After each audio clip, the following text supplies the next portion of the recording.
chefe de cartório, a Juliana, que está aqui nos visitando hoje juntamente com o Dr. Rafael. E a Juliana vai trazer algumas informações mais técnicas a respeito então do cartório eleitoral, a questão da apuração de votos. E a gente já começa com uma pergunta que sempre gera polêmica. Juliana, como funciona a questão da apuração dos votos através dessa urna eletrônica? Como se evita a manipulação das máquinas usadas? Obrigado pela participação e bom dia. Bom dia para você, Jefferson, Dr. Rafael e também a todos os nossos ouvintes. Em um primeiro lugar, eu gostaria de agradecer o espaço cedido pela Rádio Educadora. Sempre é muito importante essa parceria que tem sido feita entre o cartório eleitoral e os veículos de imprensa da nossa região durante todo o processo eleitoral. Em relação às urnas eletrônicas, o primeiro comentário que eu gostaria de fazer e que também me deixa muito feliz é que esse ano as urnas eletrônicas elas completam seu 20º aniversário. Então, desde que ela foi utilizada pela primeira vez em 1996, diversas alterações foram feitas em relação aos itens de segurança e veio garantir então aos brasileiros um exercício da cidadania de um modo mais seguro e confiável. Então, hoje, as urnas eletrônicas elas são um símbolo da democracia brasileira. Embora ela venha, às vezes ela é criticada por falta de conhecimento dos seus dispositivos de segurança, ela é considerada um dos aparelhos mais seguros quando o assunto é a apuração das eleições. Ela possibilitou também um combate mais efetivo a alguns tipos de fraudes que eram passíveis no processo eleitoral antigo, como erros comuns ali na contabilização dos votos. Então, para explicar inicialmente o que seria a urna eletrônica, ela nada mais é do que um microcomputador que é utilizado exclusivamente para fins de eleições. Toda urna eletrônica ela possui 2 terminais, que é o terminal do mesário, onde o eleitor é habilitado a votar, e também o terminal do eleitor, onde existe a digitação ali dos votos. Cada urna eletrônica possui uma espécie de pendrive, que a gente chama de mídia de resultado. Essas mídias de resultado, elas registram todos os votos que são digitados na urna eletrônica durante o processo de votação. Ao final dos trabalhos, essa mídia de resultado ela é encaminhada ao cartório eleitoral e direcionada para o totalizador de eleição.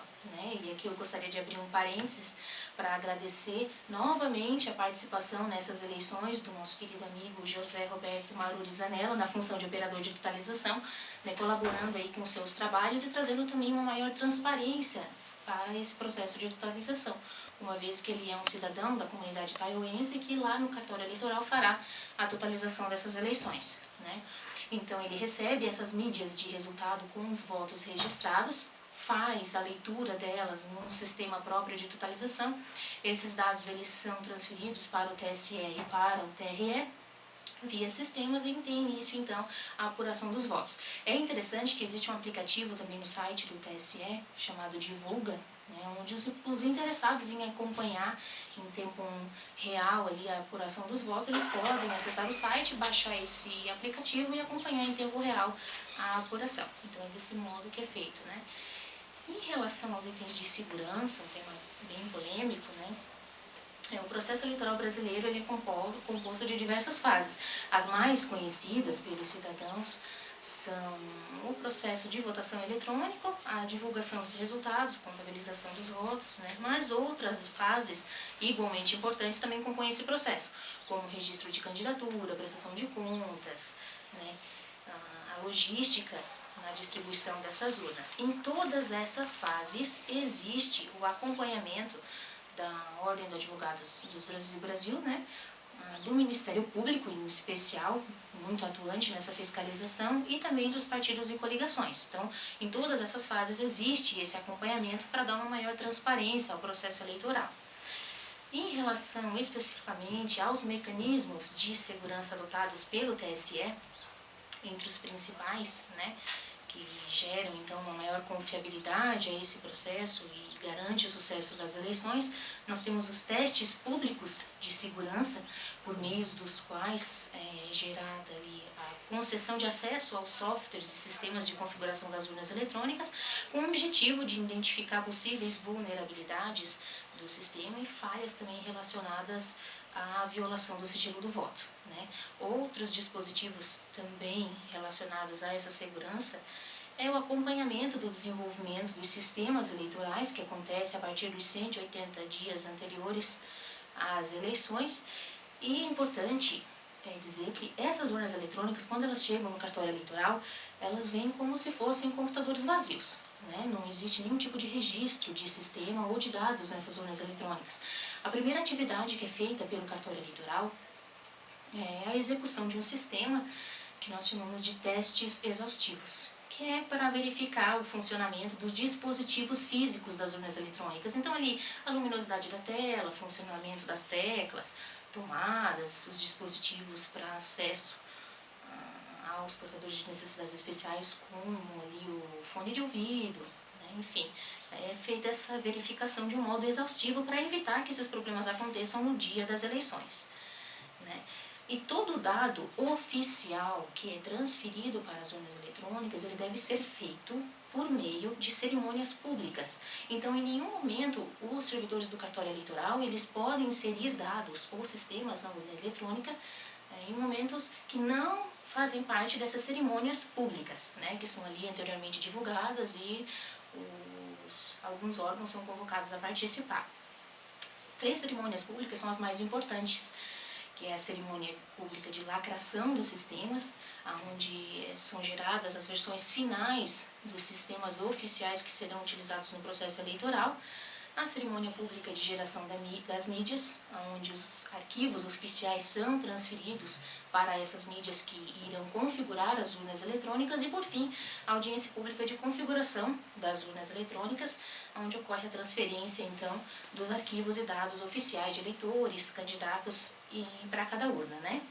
Durante todas essas cerimônias públicas, alguns órgãos são convocados, como eu falei, a participar, né? Convidados a participar, que é a OAB, o Ministério Público, membros do Congresso, do Superior Tribunal Federal, da Controladoria Geral da União, da Polícia Federal, também os membros da Sociedade Brasileira de Computação, departamentos de tecnologia da informação de universidades também são convidados a participar, e o Conselho Federal de Engenharia e Agronomia. Então, a participação dessas entidades, ela garante uma maior transparência na execução, né, de todo o processo eleitoral. Além disso, uma dúvida bastante suscitada é a questão da ligação com a internet, né? As urnas eletrônicas, elas não possuem nenhum tipo de ligação com a internet ou dispositivos de rede, né? Outras atividades que são desempenhadas na própria sessão eleitoral, que garantem esse sigilo e essa segurança, são a impressão da zerésima pelo presidente de mesa, logo ali no início dos trabalhos de votação, né? Essa zerésima é um documento impresso onde fica configurado que não há nenhum registro de voto em momentos anteriores ao início dos trabalhos de votação. Logo após o encerramento dessas atividades, também o presidente de mesa faz a impressão do boletim de urna, onde são registrados os votos, então, que ali foram computados durante o processo de votação. Esses 2 documentos, eles também garantem uma maior segurança no processo e permanecem arquivados no cartório, né, por um tempo específico, para fins de conferência dos próprios eleitores ou auditorias que sejam feitas, né. E, por fim, um outro dispositivo que também é muito importante são os códigos de correspondência. O que eles são, né? Eles são a associação entre a urna eletrônica e a sessão que nela está configurada. Então, toda vez que o cartório eleitoral transfere algum tipo de arquivo oficial para a urna eletrônica, naquelas cerimônias públicas, é gerado um código de correspondência. Esses códigos, eles são transmitidos ao TRE e ao TSE, são divulgados na internet e acompanham a urna eletrônica durante todo o processo eleitoral. Os sistemas da Justiça Eleitoral, eles só permitem a totalização dos votos de sessões eleitorais, nas quais o resultado, né, ali na minha mídia de resultado, o código de correspondência é exatamente igual àquele que foi gerado lá nas cerimônias públicas de configuração das urnas. Então, isso é mais um dispositivo que garante a segurança. Tá certo. Juliana, a respeito do cartório eleitoral aqui de Itaió, a gente sabe que ele está localizado próximo à Agência de Desenvolvimento Regional, mas a questão física dele vai mudar, né? Vai mudar o local onde o cartório será está instalado, ele será transferido para outro local. Como é que vai ser essa mudança, Juliana? É isso mesmo, Jefferson. Então, ali nos dias 20, 21 e 22 de julho, né, nós estaremos fazendo, então, a mudança de endereço da sede do cartório eleitoral. Durante esse período, as atividades de atendimento aos eleitores e partidos e pretensos candidatos serão, então, suspensas juntamente com os prazos processuais e serão retomadas a partir do dia 23 de julho. Então, o novo endereço do cartório é ali na rua Padre Eduardo, no bairro Padre Eduardo, número 600. Os eleitores estão convidados aí a conhecer as nossas novas instalações. Acredito que vai proporcionar um melhor atendimento, a esses eleitores e candidatos. Tá certo. Juliana, a respeito da última eleição, para essa de agora, houve mudanças, teve mudanças nos locais de votações aqui em Taiwan? Sim, Jefferson, no ano passado, final do ano passado, foram feitas algumas vistorias nos locais de votação e essas atividades elas foram concluídas no início dos trabalhos desse ano. Então, nos municípios de Salete e Mirim Doce, os locais de votação permanecem como na última eleição. No entanto, nos municípios de Itaió e de Ulu do Campo, diversas alterações foram feitas. Essas alterações elas foram feitas após a identificação de diversos problemas de infraestrutura que inviabilizariam os trabalhos eleitorais pelo cartório e também dificultariam o acesso aos eleitores, tornando extremamente oneroso o exercício do voto. Então, acredito que essas alterações que foram realizadas, além de visar não só a redução dos custos, com possíveis adequações que seriam necessárias nesses locais de votação, também vai trazer mais conforto para os eleitores. Então, no município de Rio do Campo, os eleitores de Alto Rio do Campo e da Serra do Mirador agora votam no salão das suas comunidades. Os eleitores de Alto Rio Azul e de Rio Azul agora votam no salão da comunidade de Rio Azul. Os eleitores de Ribeirão Carneiro votam no Colégio Fernando Ferreira de Melo e os eleitores de Varaneiras votam na Escola Isolada do Rio da Prata Central. No município de Itaió também diversas alterações, Os eleitores de Ribeirão da Erva, de Ribeirão dos Lobos e de Santo Antônio agora votam no salão das suas comunidades. Os eleitores de Ribeirão Pequeno agora votam na Associação dos Moradores. Os eleitores de Ribeirão do Salto 2 votam no salão da comunidade evangélica daquela região ali. Os eleitores de Alto Palmital votam no Centro de Educação Infantil Cinderela. Os eleitores da margem direita votam na Associação dos Moradores das Margens Unidas e, por fim, os eleitores de Ribeirão Laranjeiras votam na Escola Hercílio Anderle. Então, eu ressalto novamente que essas alterações elas foram necessárias por problemas de infraestrutura, mas que aos eleitores de comunidades onde existe essa dificuldade de acesso aos locais de votação, a Justiça Eleitoral, no dia das eleições, vai disponibilizar o transporte gratuito para esses eleitores para facilitar o exercício do voto e esses horários eles serão previamente definidos e amplamente também divulgados nos veículos de comunicação. Juliana, no período de fechamento de cadastro, como comprovar a situação eleitoral nesse período? Bom, de acordo com a lei das eleições, nos 150 dias que antecedem as eleições, é realizado o período de fechamento de cadastro. Nesse período não são feitas, então, transferências, inscrições, nem atualização nos cadastros dos eleitores. Então, para comprovar a sua situação eleitoral, o eleitor ele pode acessar o portal do TRE e emitir a certidão de quitação eleitoral. Alguns eleitores, muitos, aliás, estão comunicando ao cartório dificuldades para a emissão dessa certidão. Mas, então, é importante frisar que os dados que são cadastrados pelos eleitores ali no portal do TRE, eles têm que ser exatamente iguais aos registrados no cartório eleitoral. Uma letra, às vezes, diferente, já inviabiliza essa emissão. Então, nesses casos, é importante que os eleitores compareçam ao cartório eleitoral para fazer a conferência dos dados e ali solicitar, então, a emissão dessa certidão. Juliana, e como o eleitor ele verifica se pode ou não votar? Bom, para fazer essa verificação, o eleitor ele não precisa comparecer pessoalmente ao cartório eleitoral. Acessando o site do TRE, ali na aba eleitor, especificamente no item de conferência da situação do eleitor, ele pode verificar a sua situação eleitoral. Para votar, a sua situação tem que estar, então, regular. Se estiver regular, ele pode votar e também pode obter essa informação diretamente no cartório eleitoral. A questão que gera, às vezes, uma certa dúvida é a respeito do título. É obrigatório o título no momento da votação, Juliana? Bom, não é obrigatório portar o título de eleitor para votar. No entanto, aqueles eleitores que estiverem fora do seu domicílio eleitoral e pretendem justificar a ausência às urnas, aí sim é necessário portar o título de eleitor. Né? Para aqueles eleitores que não têm a possibilidade de comparecer ao cartório para a emissão da segunda via, que nesse ano vai ocorrer até o dia 22 de setembro, eles podem solicitar a emissão da certidão de quitação eleitoral, que também substitui o título nessa questão de justificativa. Né?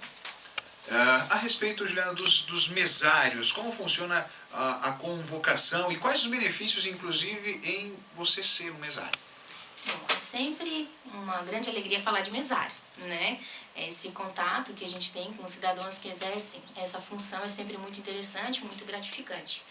Os mesários, eles são convocados pelo juiz eleitoral, né? Mas também aqueles que têm o interesse de exercer essa função espontaneamente, eles podem se cadastrar no site do TRE ou manifestar essa vontade perante um cartório eleitoral. Né? Alguns benefícios são fornecidos a esses eleitores que desempenham essa função. Entre os mais importantes estão ali a fruição de 2 dias de folga em seu trabalho, para cada dia de convocação, né, tanto para os treinamentos como para o dia das eleições, sem prejuízo do salário ou outros benefícios que esse eleitor receba, né, a preferência em desempate para a promoção de servidor público e também para concursos realizados pelo TRE e outros concursos que prevejam isso em edital. Né.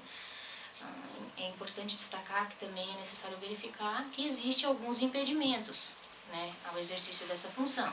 Entre eles, não pode haver um eleitor exercendo essa função com idade menor de 18 anos. Isso não é possível, né? Também, candidatos e seus parentes, ainda que por afinidade até o 2º grau, e seus respectivos cônjuges também não podem. Esses são alguns dos impedimentos. Então, fica o convite, né, para aqueles que querem exercer a função de mesário voluntário, eles podem se cadastrar tanto no site do TRE ou comparecer a um cartório eleitoral e manifestar essa vontade. Juliana, antes a gente falou sobre a questão do título e foi citada a situação, né, da justificativa quando está fora do seu domicílio eleitoral. Como funciona para você justificar o voto?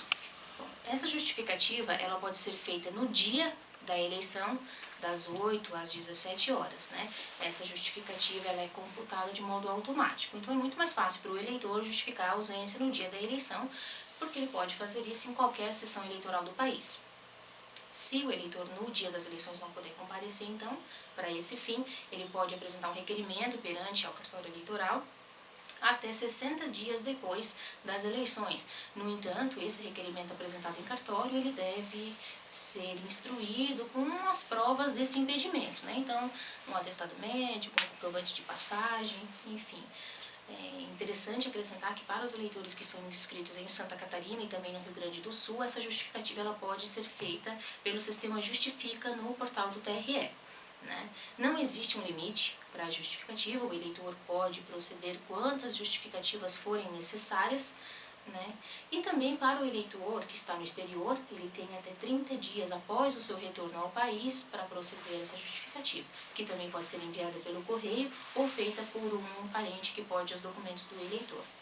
Juliana, para nós finalizarmos aqui, a questão que não é muito abordada, mas é a questão da votação daqueles que possuem alguma espécie de deficiência. Qual que é o processo, ou, enfim, o que é feito para ajudá-los no momento da votação, na urna ou até chegar à urna? Bom, a urna eletrônica ela possui alguns dispositivos, né, para promover esse acesso aos portadores de deficiência. Então, a deficiência visual tem ali também o braille, né? E em relação aos deficientes auditivos, a urna eletrônica possui emissão sonora, o eleitor ele utiliza então fones de ouvido no momento da votação, né? E é importante que essas necessidades especiais que ocorreram após o fechamento de cadastro, que elas sejam comunicadas à Justiça Eleitoral para que essas sessões possam ser, então, preparadas para receber também esses eleitores. E esse prazo, ele se encerra agora no dia 4 de julho. Então, é importante que os eleitores que possuam necessidades especiais estejam comunicando essa situação ao cartório eleitoral. Tá certo, queremos aqui encerrar nossa entrevista. Juliana, muito obrigado pela participação, pelas explicações, né? Uma entrevista muito importante de nós que estamos entrando nesse período. Sempre que necessário for, Juliana, com certeza a gente vai entrar em contato e agendar outras entrevistas para esclarecer aí a comunidade, né, da nossa região a respeito deste período eleitoral. Muito obrigado. Muito obrigada a você, Jefferson, e friso novamente, né, o agradecimento a essa parceria que tem sido firmada entre o cartório eleitoral e os veículos de imprensa, sempre muito importante durante todo o processo eleitoral.